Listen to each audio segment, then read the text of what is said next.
The large screen in the United Earth Defense Force Command Center flickered to life on a quiet Tuesday morning. Commander James Wilson stood with his hands clasped behind his back, watching as the first official alien transmission reached Earth. The room was silent except for the soft hum of computers and the nervous breathing of his staff. No one expected what came next. Laughter. Loud, clear, and unmistakably mocking laughter filled the command center. On the screen, a group of tall, elegant aliens sat around what looked like a conference table. They were pointing at images of Earth while trying to contain their amusement. "Look at their vehicles," one alien said in perfect English, wiping tears from its large eyes. "They still drive on the ground using wheels. Like children's toys." More laughter followed. Commander Wilson's jaw tightened, but he kept his face neutral. 20 years of military service had taught him the value of staying calm under pressure. Around him, younger officers clenched their fists and shifted uncomfortably in their seats. The aliens continued their broadcast. They showed pictures of Earth's cities, power plants, and space stations. Each image brought fresh waves of laughter and jokes from the alien council. "They burn fossil fuels for energy," another alien exclaimed, causing the others to bang their hands on the table in hysterics. "Their atmosphere is full of carbon dioxide because they haven't figured out basic energy production." Wilson watched as they mocked humanity's attempts at space exploration next. The International Space Station, humanity's pride for decades, became the subject of their jokes. They compared it to ancient cave drawings, calling it admirably primitive. In the corner of the command center, Dr. Linda Roberts, Earth's leading quantum physicist, stood quietly taking notes. Her eyes never left the screen, studying every detail of the alien transmission. She noticed things others missed: the subtle flickers in their holographic displays, the specific frequency of their communication signal, the technology visible in the background of their conference room. "Should we respond, sir?" asked Lieutenant Mark Thompson, his finger hovering over the communication controls. Wilson raised his hand slightly. "Not yet, Lieutenant. Let's hear everything they have to say first." The aliens moved on to criticizing Earth's political systems. They laughed at how humans still divided themselves by nations, how they fought over resources, and how they struggled to make global decisions. "They can't even agree on basic planetary governance," one alien howled. "How did they survive this long?" As the mockery continued, Wilson noticed something interesting. Despite their advanced technology and apparent superiority, these aliens were showing their hand. Every joke revealed something about their own capabilities. Every criticism highlighted what they considered important. The transmission lasted exactly 1 hour.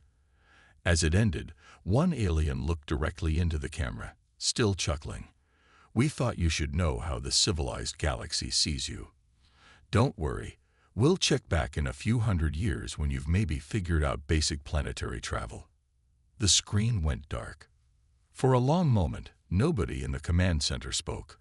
Then Wilson turned to face his staff, his expression calm and determined. "Get me the World Council," he said quietly, "and contact every major research facility on the planet. We have work to do." Dr. Roberts stepped forward, her notebook filled with detailed observations. "Commander, their transmission just gave us more information than they realized. The quantum signatures in their communication system, their holographic technology, there are gaps in their understanding that we might be able to exploit." Wilson nodded. "They think they're dealing with divided, primitive people who will either react with anger or curl up in shame." A small smile crossed his face. "Let's show them how dangerous it is to underestimate humanity." As alerts went out across the globe, the command center buzzed with renewed purpose. The aliens' laughter had done something unexpected. It had given humanity a clear goal and unified them like never before. The next time these aliens checked on Earth, they would find something very different waiting for them. But for now, humanity would work in silence, letting their mockery echo unanswered through space. Sometimes, the quietest response speaks the loudest. 3 months after the alien transmission, Earth seemed unusually calm. Too calm, according to the observation posts watching from the edge of the solar system. The aliens had expected riots, angry responses, or desperate pleas for acceptance. Instead, they got silence. But Earth was far from inactive. Deep beneath the Rocky Mountains, Director Kate Anderson of the World Science Initiative stood in a massive underground facility that hadn't existed 2 months ago. Around her, thousands of scientists from every nation worked together in what had become the largest collaborative project in human history. "How's the quantum communication team progressing?" she asked, walking past rows of humming computers and experimental setups. Dr. Roberts looked up from her workstation, dark circles under her eyes suggesting she hadn't slept much. "We're close to a breakthrough. The aliens' transmission showed us what we were doing wrong all these years. Their mistake was letting us see their technology in action." In another section of the facility, engineers worked on new energy systems. They had taken apart everything they knew about power generation and started fresh, combining old theories with new insights gained from studying the alien broadcast. "They laughed at our fossil fuels," Tom Martinez said, adjusting controls on a prototype reactor that glowed with a soft blue light. "But they also showed us their power signatures in the background of their transmission. Sometimes the best teachers are the ones who don't know they're teaching." The facility stretched for miles underground, divided into sections dedicated to different projects. Every major field of science had its place: physics, biology, engineering, computer science. The mockery had done something unprecedented. It had united Earth's scientific community with a single purpose. Above ground, life continued as normal. People went to work, children attended school, and the media reported on everyday events. It was exactly what the aliens expected to see when they checked their monitoring stations. But underground, humanity was changing. Commander Wilson visited the facility regularly, coordinating between the military and scientific teams. Today, he stood watching a test of new materials developed by combining Earth's metallurgy with principles observed in the aliens' clothing and furniture. "They thought we'd break," he said to Anderson as they watched the test. "Instead, we're remaking ourselves." "It's not just the technology," Anderson replied, gesturing to the room around them. "Look at how we're working together. Chinese scientists are collaborating with Americans. Russians are working alongside Europeans. Old rivalries don't matter anymore." In a secure communication room, intelligence analysts studied every frame of the alien transmission. They noted the smallest details: the way the aliens moved, how their technology interfaced with their biology, the subtle hints about their society's structure. "Their arrogance is their weakness," said one analyst, pointing to a frozen frame. "See how they freely showed their technology. They never considered we might learn from it. They think we're too primitive to understand what we're seeing." The day's shift was ending, and new teams were arriving to continue the work. The facility never slept. Humanity couldn't afford to waste time. They knew the aliens would return, probably sooner than their promised few hundred years. Anderson stopped by the quantum physics lab one last time before heading to her quarters. Dr. Roberts was still there, examining data from the latest tests. "What do you think they're doing up there?" Anderson asked, looking at the ceiling as if she could see through the mountain to the stars above. "Probably still laughing," Roberts replied without looking up. "Let them laugh. Every day of silence is another day we grow stronger." As she walked to her room, Anderson passed the facility's main hall where a single message was displayed on a large screen. "They mock what they fear they might become." Below it, in smaller text, "Project Silent Thunder, Day 92. The aliens wanted silence. Humanity would give them silence. And when the silence finally broke, the galaxy would learn why Earth's response was worth waiting for." 6 months into Project Silent Thunder, the first breakthrough happened at 3:47 a.m. Dr. Michael Reed had been staring at his quantum computer screens for so long that the numbers had started to blur. He was about to take a break when something in the data caught his eye. The quantum particles weren't just entangling. They were forming stable networks across unprecedented distances. "This can't be right," he muttered, checking the readings again. But the numbers didn't lie. His hand shaking, he reached for the emergency phone. Within an hour, the main laboratory was packed with scientists. Dr. Roberts stood beside Reed, verifying his findings while Director Anderson watched from the doorway. "We did it," Reed said quietly. "Instant communication across any distance. The aliens use quantum tech too, but they're forcing it. We found a way to let the particles work naturally." Anderson smiled. Like the difference between forcing a river to flow uphill and letting it find its own path downstream. Across the facility, other breakthroughs were following. The aliens' mockery of Earth's fossil fuels had pushed Tom Martinez's energy team to think differently. They'd stopped trying to generate more power and instead focused on working with nature's existing energy fields. "Look at this," Martinez said, holding up what looked like a simple glass cube. Inside, tiny points of light danced and swirled.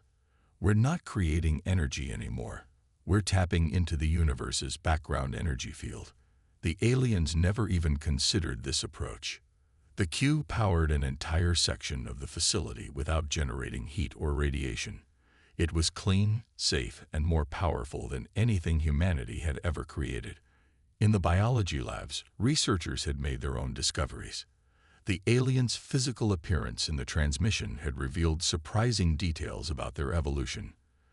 Dr. Jane Porter's team used this information to develop new medicines and treatments that worked at the cellular level. "Their biology showed us what they're vulnerable to," Porter explained to Commander Wilson during his weekly inspection. "Not for weapons, for healing. We found ways to cure diseases that have troubled humanity for centuries." The military wing of the facility was advancing too. General Thompson's teams had developed defense systems that didn't just stop attacks. They'd redirected energy harmlessly into space. The technology came from studying the way the aliens' chairs absorbed and distributed weight in the transmission. "They showed off their furniture to mock our technology," Thompson said, demonstrating the new shield system. "They never realized they were giving us the keys to their defensive capabilities." But the biggest breakthrough came from an unexpected source. A young engineer named David Cooper had been watching old cat videos during his break. He noticed how cats always landed on their feet and wondered if the same principle could apply to spacecraft. 2 weeks later, he had developed a revolutionary navigation system that could automatically adjust to any situation.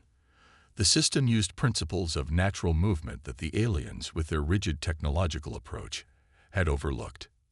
"Nature's been solving problems for billions of years," Cooper explained to an amazed group of scientists.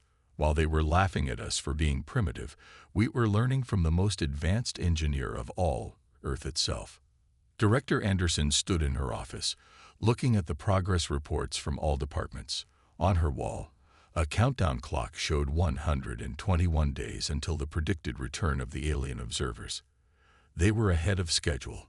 "Send word to the manufacturing facilities," she told her assistant.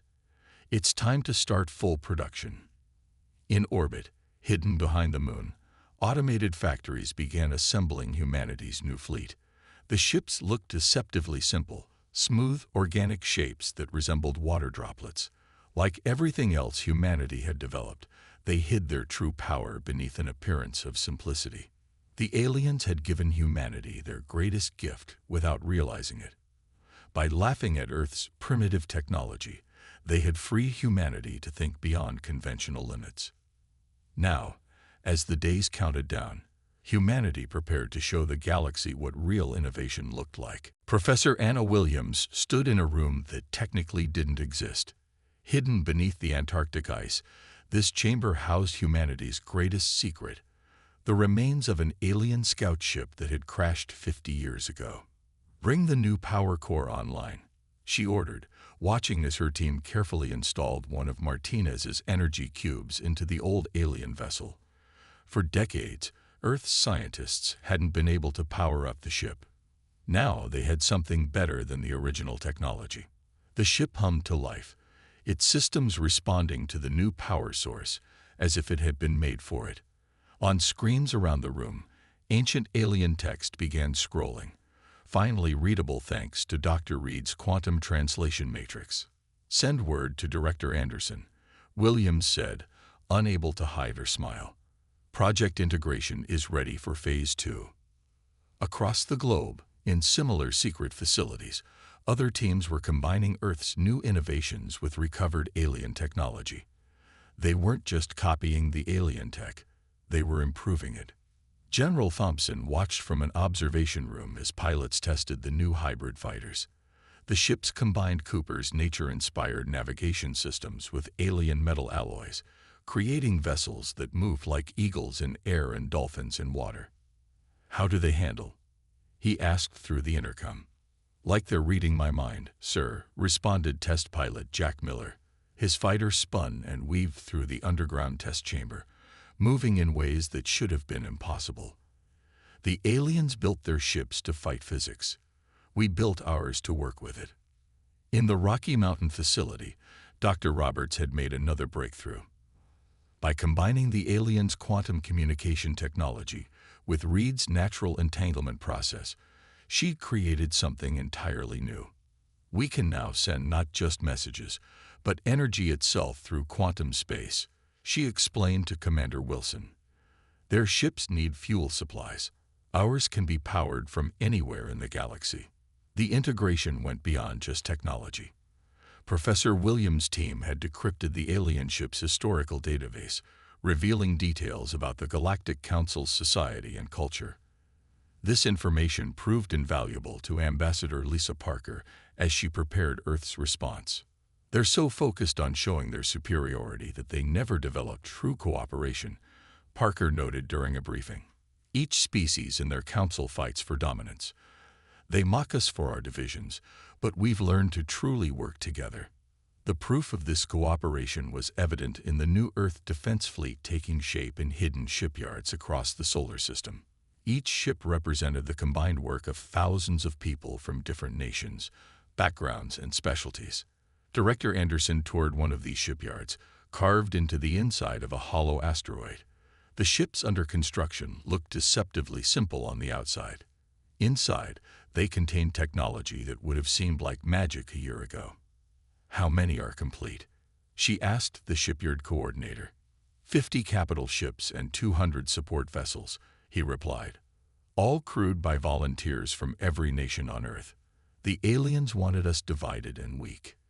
Instead, they gave us a reason to become something stronger." In the Antarctic facility, Professor Williams made a final note in her research log. The integration of human innovation with alien technology had created something unique, systems that were greater than the sum of their parts. "They thought technology was about domination," she wrote. "We showed it's about harmony." A quiet alarm sounded throughout all the facilities. The long-range sensors had detected movement at the edge of the solar system. Right on schedule, the alien observation ships were returning. Commander Wilson stood on the bridge of the flagship, hidden safely behind Neptune's rings. Around him, crews from every nation on Earth worked together with practiced efficiency. In his pocket, he carried a copy of the aliens' original transmission, their mockery preserved as a reminder of how far humanity had come. "All stations report ready," his communications officer announced. Wilson nodded. Everything that humans had learned, created, and integrated over the past months had led to this moment. The aliens had come to check on their primitive neighbors. They were about to get the surprise of their lives. The message arrived through an unexpected channel. Dr. Roberts was testing the new quantum communication system when an alien signal cut through the background noise. Unlike the bold, mocking transmission from before, this one was quiet and carefully hidden. "My name is Dr. Gray," the alien said in a whisper. "I've chosen an Earth name because I need you to trust me. Your planet is in danger."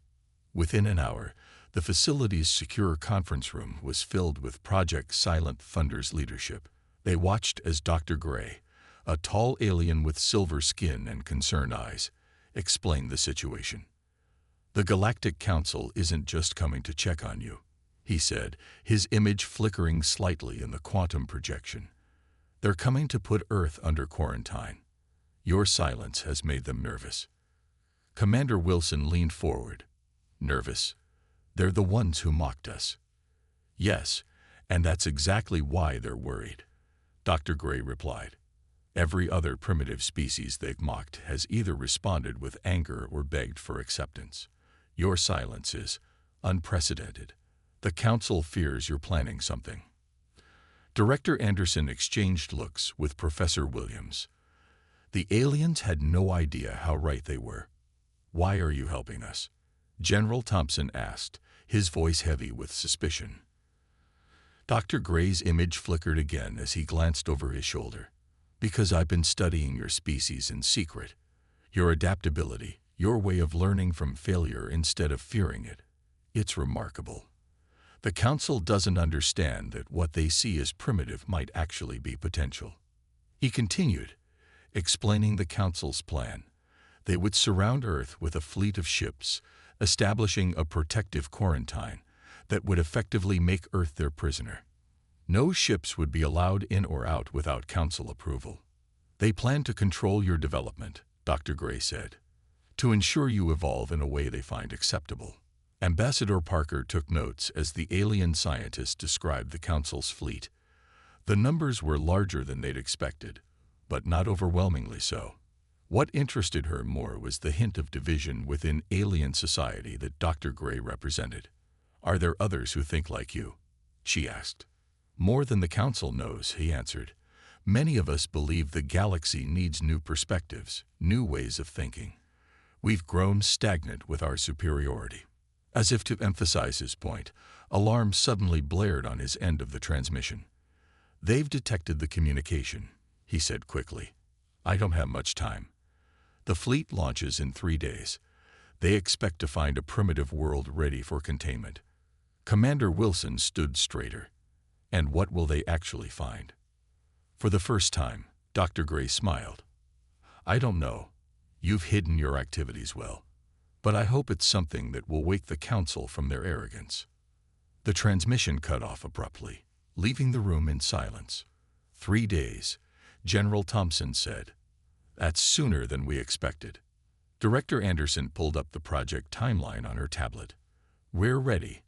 Not everything is perfect, but we've achieved more in months than they have in centuries." "Because they stopped looking for new ways to grow," Professor Williams added. "They forgot that mockery is just fear wearing a smile." Commander Wilson turned to face the window, looking up at the stars hidden behind the mountain above them. "Inform all projects. We're accelerating the timeline." Dr. Gray risked everything to warn us. Let's make sure his faith in humanity wasn't misplaced.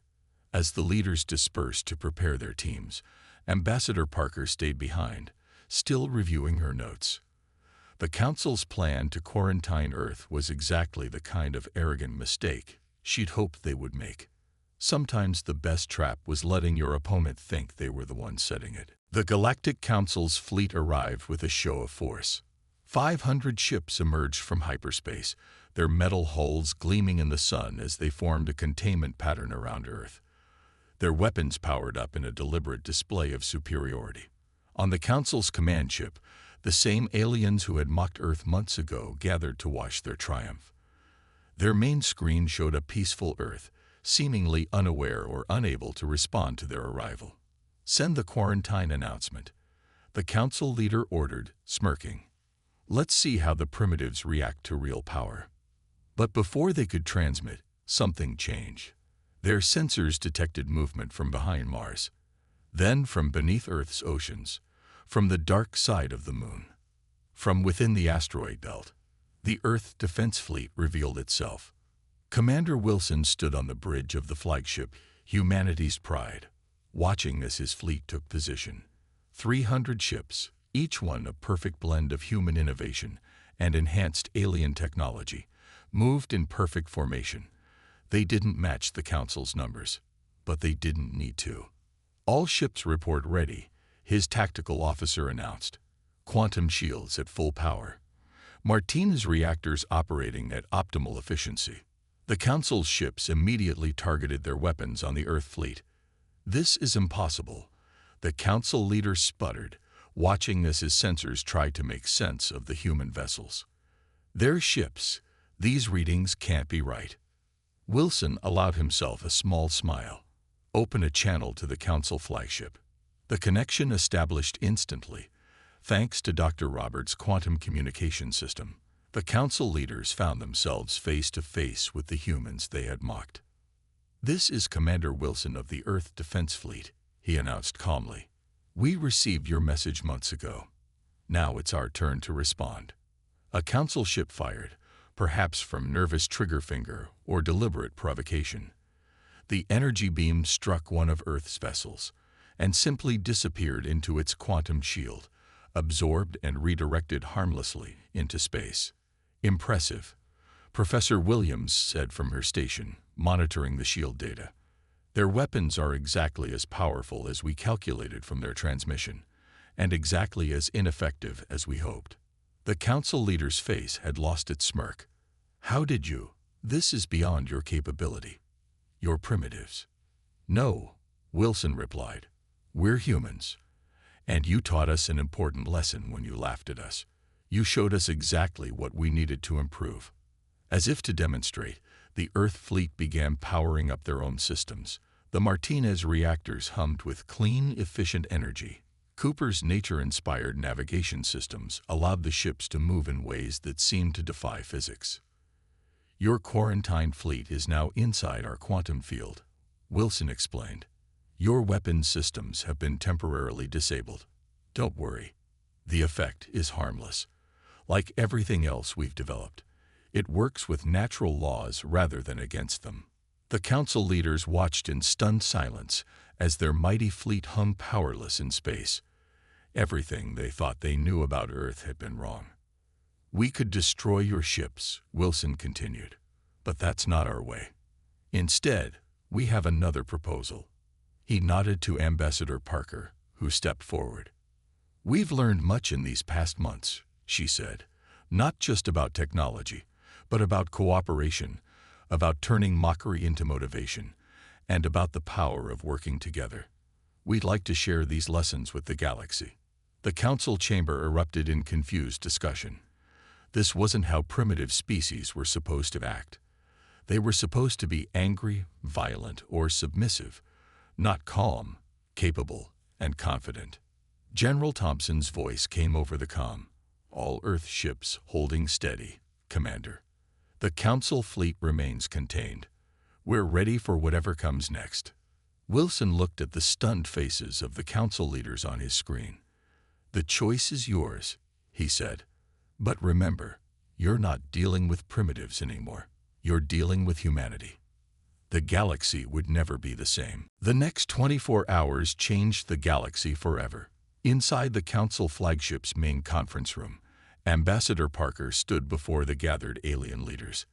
Behind her, a simple hologram showed Earth rotating peacefully in space. "You came to quarantine us," she began, her voice calm and clear. "Instead, let us show you what humanity has to offer the galaxy."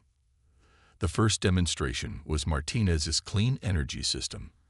As the small glass cube was activated, the council's scientific advisors leaned forward in surprise.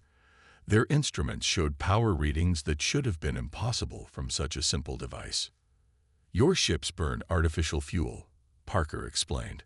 "Ours tap into the natural energy that exists everywhere in space. No waste, no pollution, unlimited power." One of the council members, a being with crystalline skin, spoke up. "But our scientists said this was impossible." "Because they tried to force it," Professor Williams replied. "We learned to work with nature instead of against it." Next came the medical technologies developed by Dr. Porter's team. The council watched in amazement as human doctors demonstrated treatments that could heal injuries and cure diseases their own medical science had declared untreatable. "By studying your biology from the transmission," Porter explained, "we found ways to help all species, not just humans. Disease doesn't care what planet you're from. Why should healing?" Dr. Gray had been brought from his holding cell to witness the demonstrations. He stood proudly as his faith in humanity was proven right. Other council scientists were already asking him questions, their previous arrogance replaced by genuine curiosity. The demonstrations continued. Dr. Roberts showed how the quantum communication system could create an instant network spanning the galaxy. Cooper explained how studying Earth's animals had led to revolutionary advances in ship design and navigation. Every piece of technology we've developed, Commander Wilson said, came from looking at old problems in new ways. Your mockery pushed us to think differently, to work together, to innovate. The council leader, who had laughed loudest in the original transmission, now sat quietly thoughtful. You could have used these advances as weapons, he finally said. Why didn't you? Ambassador Parker smiled. Because humanity's greatest strength isn't our technology. It's our ability to learn, adapt, and grow. We don't want to dominate the galaxy. We want to help it evolve. The council chambers erupted in discussion. Some members argued for immediately accepting Earth into the Galactic Council. Others wanted to study human innovations first. A few still clung to their old prejudices, but their voices were increasingly ignored. Director Anderson stepped forward with the final proposal. We offer a partnership, she said. Earth will share its innovations freely. In return, we ask for peace and open exchange of knowledge between all species. Dr. Gray stood up. I second this proposal, he announced. The Council has grown stagnant with superiority. We need humanity's fresh perspective, their ability to see solutions we've overlooked. The vote was taken. By an overwhelming majority, Earth was accepted into the Galactic Council, not as a primitive newcomer, but as an equal partner whose unique approach to problem-solving would help shape the galaxy's future. As the council session ended, Commander Wilson found himself standing next to the council leader who had once mocked Earth. I must know, the alien said. When we laughed at you, how did you stay so calm? Wilson thought about the long months of secret work, the unity of purpose that had driven humanity to achieve the impossible. Sometimes, he replied, the best response to laughter isn't anger or shame. Sometimes, it's simply proving the joke wrong.